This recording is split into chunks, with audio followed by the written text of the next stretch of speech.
এটা ভাল খবৰ জনাইছো আশা কৰ্মী আৰু অংগনবাড়ী কৰ্মীৰ বাবে লোকসভাত গৰজি উঠিছে গৌৰৱ গগৈ শীতকালীন অধিৱেশনৰ সময়ছোৱাত গৌৰৱ গগৈ আকৌ গৰজি উঠিছে সংসদত গৌৰৱ গগৈৰ যি বাকপটুতা সেয়া ভাৰতবৰ্ষৰ জনতাই জানে সেয়া দেশৰ ৰাজনৈতিক নেতাই জানে কিন্তু গৌৰৱ গগৈ এবাৰ গৰজি উঠিল দেশৰ আশা কৰ্মী আৰু অংগনবাড়ী কৰ্মীৰ বাবে গৌৰৱ গগৈ গৰজি উঠিল ৰাজ্যৰ আশা আৰু অংগনবাড়ী কৰ্মীৰ ক্ষেত্ৰত মাত মাতিলে গৌৰৱ গগৈয়ে লোকসভাত গৌৰৱ গগৈৰ বলিষ্ঠ ভাষণ গৌৰৱ গগৈৰ ভাষণে সকলোকে আপ্লুত কৰিলে আৰু গৌৰৱ গগৈৰ ভাষণে সকলোকে মহাচন্ন কৰিলে লোকসভাত অভিষেক জনাইছো এই মুহূৰ্তত গৌৰৱ গগৈৰ ভাষণে আকৌ এবাৰ আকৃষ্ট কৰিলে আকৌ এবাৰ দেশৰ প্ৰেক্ষাপটত জিলিকি উঠিল গৌৰৱ গগৈ আকৌ এবাৰ গৌৰৱ গগৈয়ে জুকাৰিলে সদনত গৌৰৱ গগৈ আকৌ এবাৰ জিলিকি উঠিল গৌৰৱ গগৈয়ে যি ভাষণ প্ৰদান কৰিলে গৌৰৱ গগৈৰ ভাষণত সকলো আপ্লুত হৈ পৰিল কেৱল সিমানেই নহয় কৰ্মচাৰীসকলৰ ভৱিষ্যতৰ কথা কৈ কৰ্মচাৰীসকলৰ কষ্টৰ কথা কৈ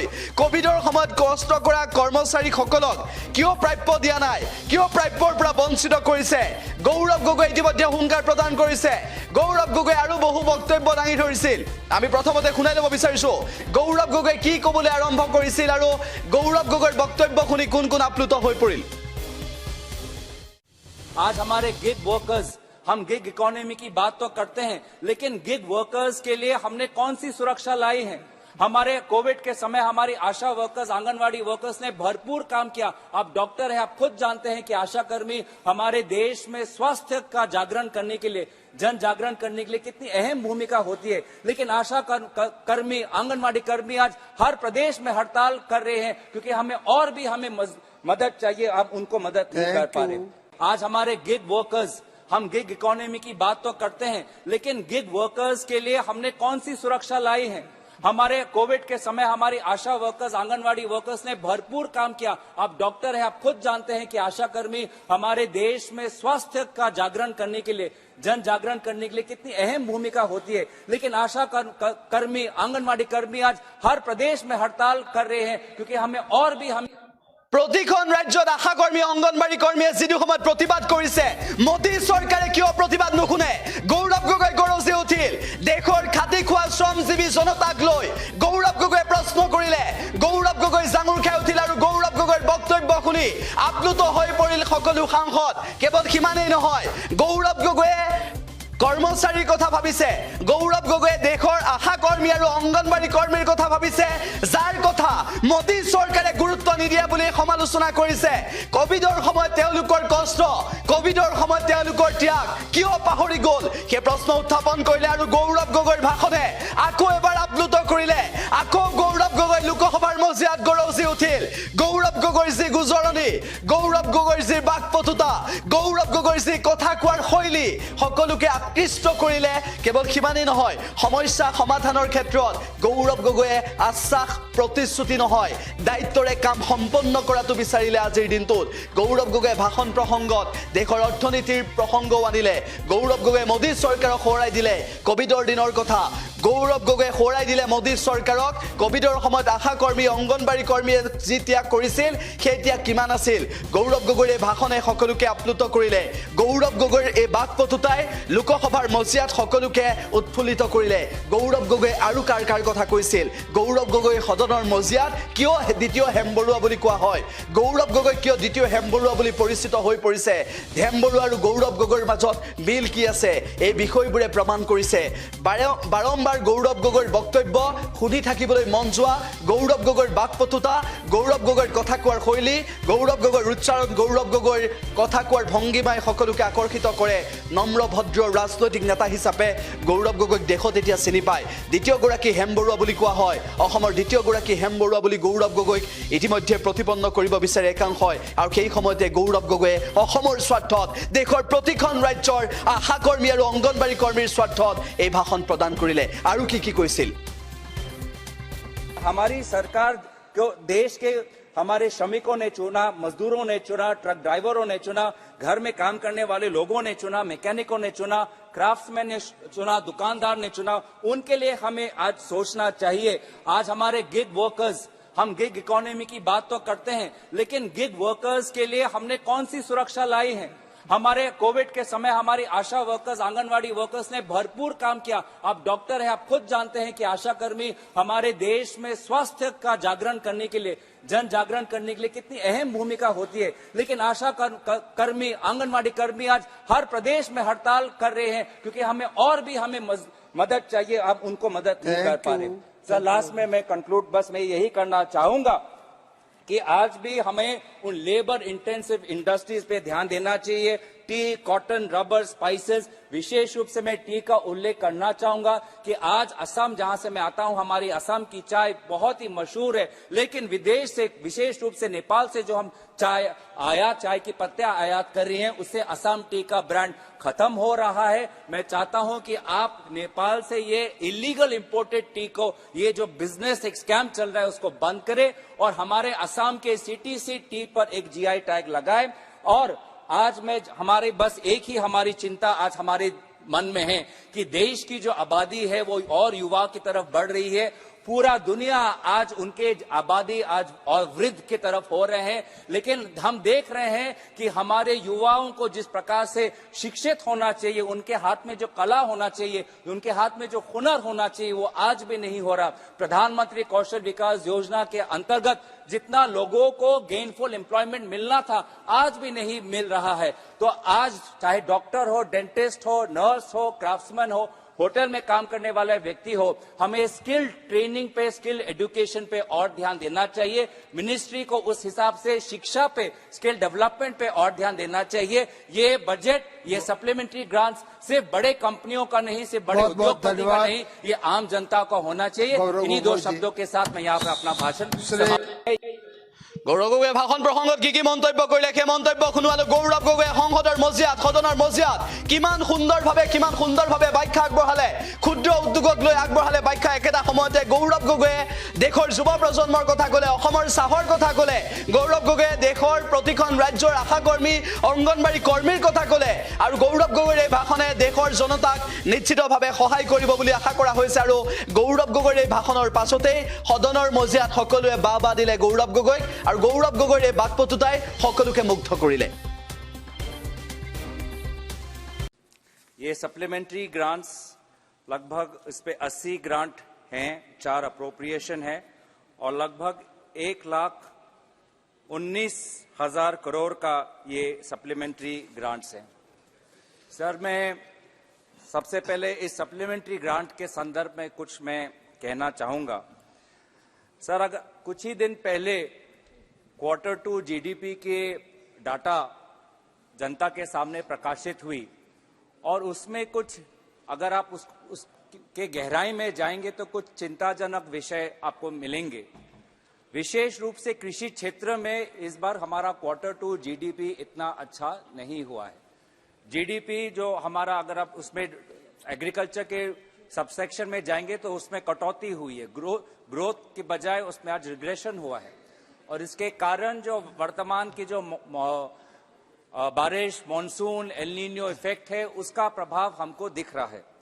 तो ऐसे संदर्भ में मैं आशा करता था कि जो ही सरकार ने इस सत्र के पूर्व MGNREGA के लिए शायद उन्होंने अतिरिक्त वित्तीय राशि मांगा होगा, लेकिन जितना उन्होंने राशि अभी तक MGNREGA के लिए रखा है वो संतोषजनक नहीं है। और मैं अपेक्षा करूंगा कि इस सप्लीमेंट्री ग्रांट में वो MGNREGA के लिए अतिरिक्त रकम वो लाएंगे, क्योंकि आज भी MGNREGA का बहुत डिमांड आज हमारे देश में दिख रहा है और वो आपके डेटा में भी है कि डिमांड जो MGNREGA का है पिछले वर्ष की तुलना में डिमांड बढ़ा है, घटा नहीं है। दूसरी बात मैं ये कहना चाहूंगा संसद आदरणीय सभापति महोदय, हम सेंसस 2021 का भी हम बार बार विवरण चाहते हैं इस सरकार से। आज से लगभग 1-1.5 वर्ष पहले मुझे याद है कि आदरणीय वित्तीय मंत्री निर्मला सीतारामन जी ने अपने वित्तीय भाषण में, बजट स्पीच के भाषण में सेंसस के लिए उन्होंने कुछ राशि उन्होंने एलोकेट किया था।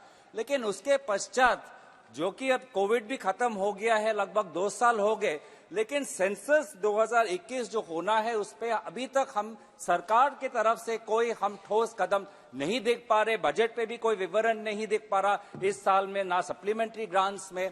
तो सेंसस जिसमें बार बार हम ये मांग कर रहे हैं, देश की जनता ये मांग कर रही है कि एक हमारा एक कास्ट सेंसस होना चाहिए, पूरे कास्ट डेटा आना चाहिए। तो हम चाहते हैं कि ये सरकार 2021 जो हमारा सेंसस है उसमें कब प्रकाशित करेगी, उस पर स्पष्टीकरण आज हमारे वित्तीय मंत्री इस पे दे।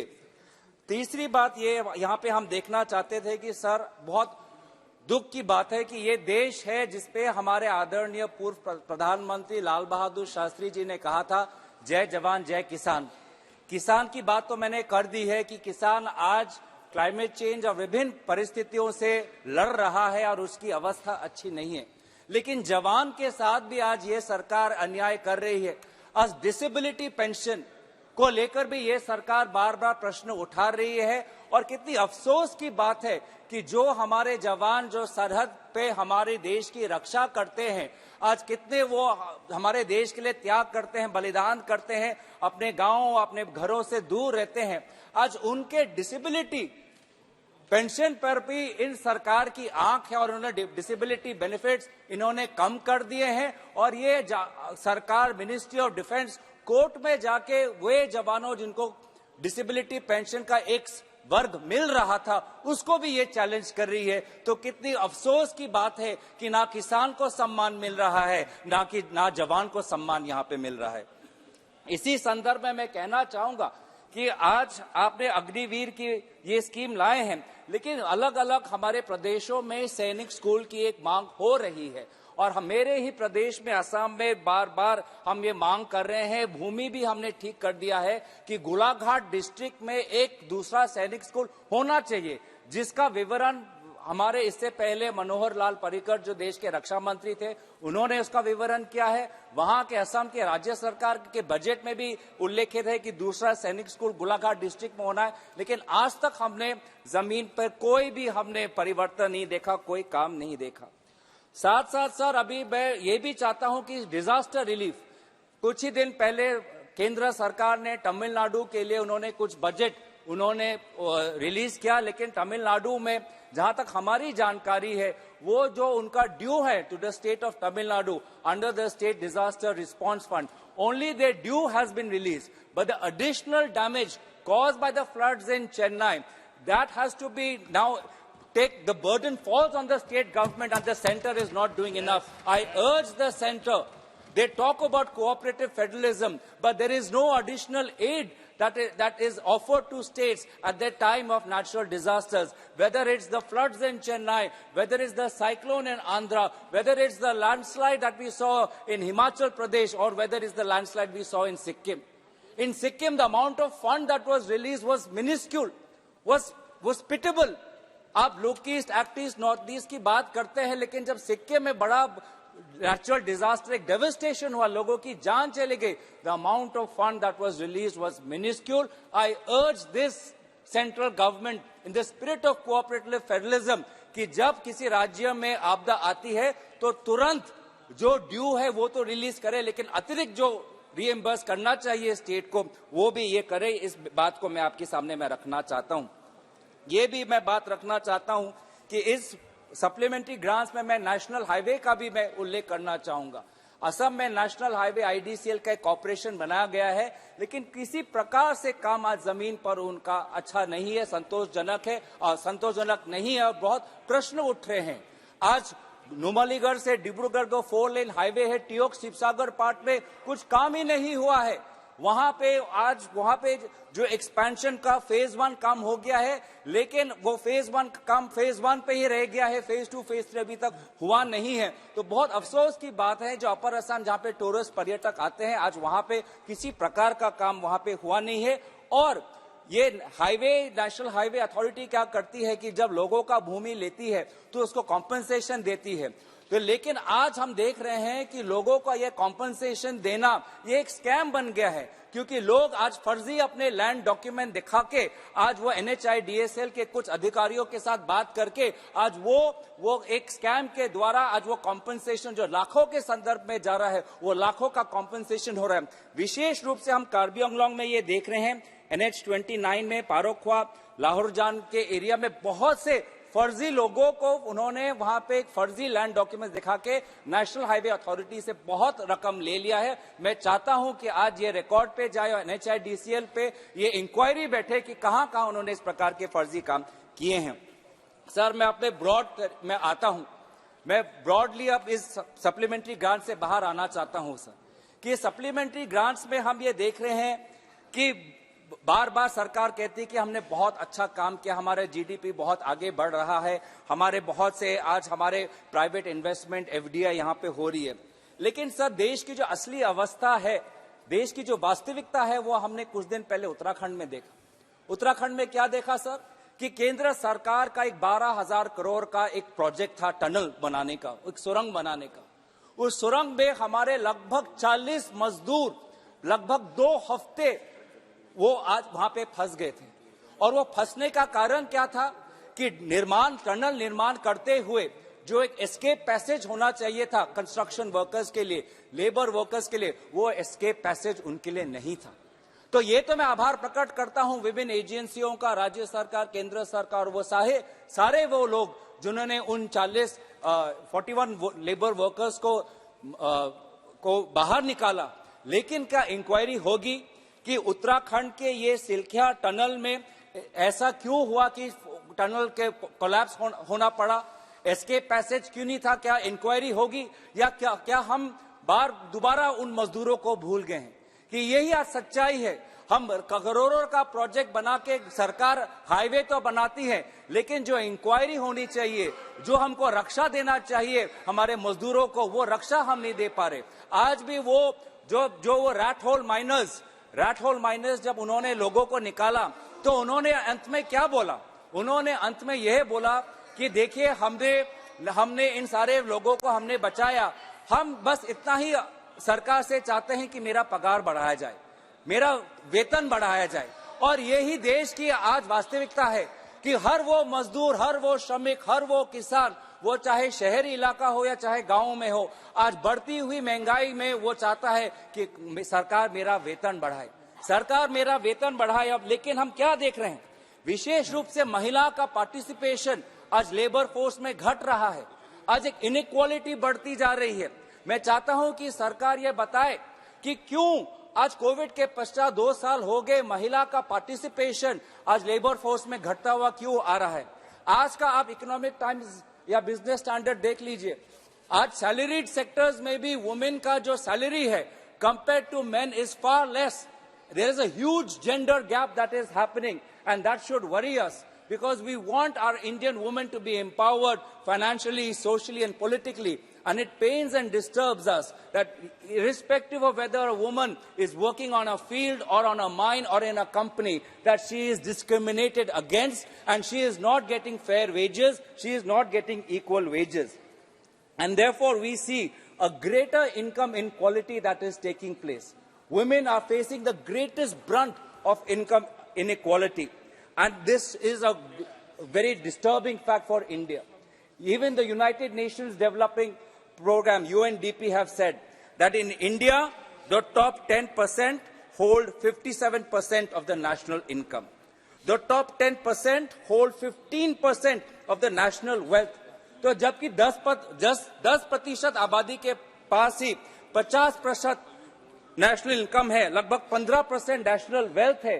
तो यही हम देख रहे हैं कि हमारी इकोनॉमी बढ़ तो रही है, लेकिन जो फल है, जो वास्तविक में अच्छे दिन आ रहे हैं, वो अच्छे दिन सिर्फ देश के कुछ 10% लोगों के लिए आ रहे हैं। ज्यादातर लोगों के लिए आज भी वो सरकार के जो अनाज दे रहे हैं, वो सरकार के फ्री अनाज पर निर्भर है। हम बात करते हैं कि हम 5th लार्जेस्ट इकोनॉमी है, 3rd लार्जेस्ट इकोनॉमी है, लेकिन आज भी हमको 80 करोड़ आबादी को हमको फ्री राशन देना पड़ता है, नहीं तो वो भूख मरी कि वहां पे आज वो समस्या वो झेलेंगे। तो ये देश की सच्चाई है, इससे हमें भागना नहीं चाहिए, और साथ ही साथ इस देश की सच्चाई को हमको कबूल करना चाहिए, ना कि बार बार राजनीति में हम बार ये सरकार अपना सीना ठोकती है कि कहते हमने फ्री अनाज दिया, लेकिन फ्री अनाज किस एक्ट के जरिए? वो फ्री अनाज जो दे रही है, नेशनल फूड सिक्योरिटी एक्ट जो यूपीए के दौरान वो पारित हो गया है, उस एक्ट के द्वारा आज फ्री राशन दिया जा रहा है। ये सरकार बार बार जैम ट्रिनिटी की बात करती है, ये सरकार बार बार यूपीआई की बात करती है। यूपीआई और जैम ट्रिनिटी के जो दो मूल पहलू हैं, आधार, वो भी यूपीए के दौरान वो पूरा ढांचा वो बनाया गया। मोबाइल, लोगों के हाथ में मोबाइल, वो भी यूपीए के समय के दौरान लोगों के हाथों में mobile phone, smartphone, cheap data वो हो गया है। तो इसीलिए मैं चाहता हूं कि ये सरकार कबूल करे कि ये जो प्रगति है उसमें सारे सरकारों की भूमिका है। ये सरकार अपने जो देश का जो इतिहास है, उस देश के इतिहास को दोबारा लिखने की कोशिश ना करे, या अब देश के इतिहास को सिर्फ अपने राजनीतिक ढंग से, ढांचे से सोचने का ये कोशिश ना करे। सर, बहुत से प्रश्न इस जीडीपी में हम चाहते हैं कि अब हमारी सरकार यहाँ पे बोले कि ये यहाँ पे आज भी हमारा जो लेबर इंटेंसिव सेक्टर्स है, वो चाहे एग्रीकल्चर हो या चाहे ट्रेड, होटल्स एंड कम्युनिकेशन हो, इतनी अच्छी तरीके से परफॉर्मेंस नहीं हुए। और ये हमारे लेबर इंटेंसिव यहाँ पे इंडस्ट्रीज हैं। आज लेबर इंटेंसिव जो इंडस्ट्रीज हैं, उनकी वास्तविक स्थिति इतनी अच्छी नहीं है। मैं चाहता हूं कि सरकार बताए कि एग्रीकल्चर और trade, hotels, communication, apparel, leather, textile, ऐसे क्षेत्रों में जहां पे ज्यादातर लोग काम करते हैं, उसको बढ़ोतरी देने के लिए, ताकि लोगों को रोजगार मिले, क्या करेंगे? लोगों के वेतन बढ़े, उसके लिए क्या करेंगे?